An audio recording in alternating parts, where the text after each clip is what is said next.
8.5 लाखाचे बिल, त्यासाठी 3% कमिशनची मागणी आणि अखेर 25,000ची लाच स्वीकारताना विस्तार अधिकारी थेट एसीबीच्या जाळ्यात.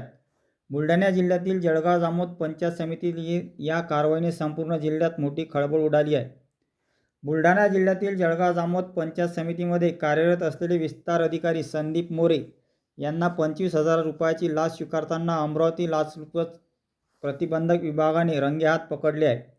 मिळालेल्या माहितीनुसार एका व्यक्तीने सुमारे 8.5 लाख रुपयाचे बिल काढून देण्यासाठी संबंधित अधिकाऱ्यांनी बिलाच्या रकमेच्या 3% लाचेची मागणी केल्याचा आरोप आहे.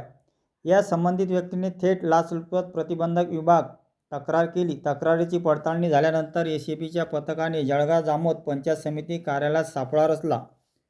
सापळा दरम्यान 25,000 रुपयाची लाच स्वीकारताना विस्तार अधिकारी संदीप मोरे यांना रंगेहात पकडण्यात आले. ही कारवाई थेट पंचायत समिती कार्यालयात झाल्यामुळे प्रशासकीय वर्तुळात मोठी खळबळ उडाली आहे.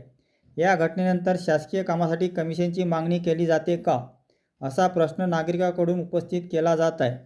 दरम्यान या प्रकरणी एसीबीकडून मोठी कायदेशीर कारवाई सुरू असून तपास सुरू आहे. तपास पूर्ण होईपर्यंत संबंधितांवरील आरोप तपासाधीन असल्याचे लक्षात घेणे आवश्यक आहे.